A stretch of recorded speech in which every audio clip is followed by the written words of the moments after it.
अस्सलाम वालेकुम। वालेकुम। क्या हाल है सर? क्या नाम है आपका? मेरा नाम मोहम्मद इस्माइल। अच्छा मोहम्मद उस्मान, मुझे ये बताएं कि ये चौधरी निसार का हल है, ठीक है, इलेक्शन के फौरी बाद वो गायब हो चुका है, तो क्या वजह है? सर जी देखें, वो एक होता है भारी अक्सरियत से कामयाब होना, और वो जो है ना कि भारी अक्सरियत से हार गए हैं यहाँ पे। क्योंकि उन्होंने पहले जो उनके दौर थे उससे तो उन्होंने काफ़ी काम करवाए हैं हल्के में, उसके बाद वो कई बार जीते भी हैं। लेकिन उसके बाद उन्होंने एक तो काम भी कोई नहीं करवाए हैं। टेंडर उन्होंने ज़रूर पास करवाए हैं, लेकिन अमली तौर पे यहाँ पे कोई काम नहीं हुआ। अभी जो मेन रोड है यहाँ पे ऐसा बनाते हैं कि एक बार बारिश का सीज़न आया और रोड बह जाता है, पता नहीं चलता कि कहाँ चला जाता है। और अभी भी हल्की सी सूरत हुई है यहाँ पे। मेन मसला सबसे बड़ा ये है कि मेन रोड के ऊपर जो ट्रक वगैरह है, हैवी ट्रैफिक है, ये बंद नहीं हो रही है। जब तक हैवी ट्रैफिक बंद नहीं होगी ये रोड किसी काम का नहीं है। ठीक है, और ये बताएं कि चौधरी निसार जो है, ठीक है, वो पार्लियामेंट में अपना हलफ लेने भी नहीं आए। एमपीए की सीट को जीते हैं लेकिन वो हलफ लेने नहीं आए, तो क्या करें? लेकिन बात ये है कि उनको पता था कि यार इस सीट से उन्होंने कुछ कर तो पाना नहीं है, क्योंकि वो हमेशा से बड़ी सीटों पे बैठने का। लेकिन वो आपके वोट तो लेके गए।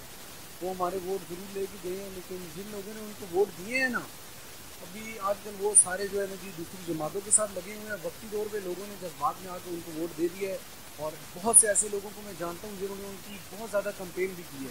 लेकिन आजकल वो फिर से एक सियासी पार्टी की कंपेन में ज़ोर शोर से हिस्सा ले रहे हैं। और अभी जो है ना जी अगस्त में आके कहीं पे बलजाती इलेक्शन की भी अनाउंसमेंट हो रही है। तो अभी देखिए क्या होता है, फिर कौन सी पार्टीज आगे जाती है। लेकिन चौधरी साहब जो है ना जी उसके बाद यहाँ पे आए भी नहीं है, और काम करवाना तो बहुत दूर की बात है। बिल्कुल किसी मामले के अंदर उन्होंने शिरकत नहीं की है। इस शहर के हवाले से उन्होंने कोई काम नहीं किया, बहुत अरसा हो गया। वजह क्या, वो क्यों नहीं जीतते? इस हल्के से ही नहीं जीतते, दूसरे हल्के से जीतते। लेकिन ना अभी उनके जो सियासी हरीफ है ना वो बहुत ज़्यादा ताकतवर हो चुके हैं, उनका वोट बैंक बहुत ज़्यादा है।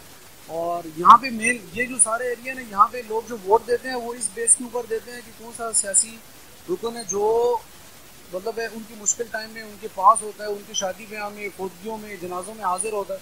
तो चौधरी साहब तो कहीं आते नहीं है, सिर्फ उनके दो चार जाने माने दोस्त हैं। जब उनके घर कोई फौजी हो गई या ऐसा कोई मामला हो गया तो फिर वो दुआ के लिए आ जाते हैं। तो देखिए ना आजकल तो अभी पहले वाली आवाम तो रही नहीं है। इलेक्ट्रॉनिक मीडिया है, प्रिंट मीडिया है, सोशल मीडिया है, तो लोगों को इससे बहुत ज़्यादा अवेयरनेस हो गई है।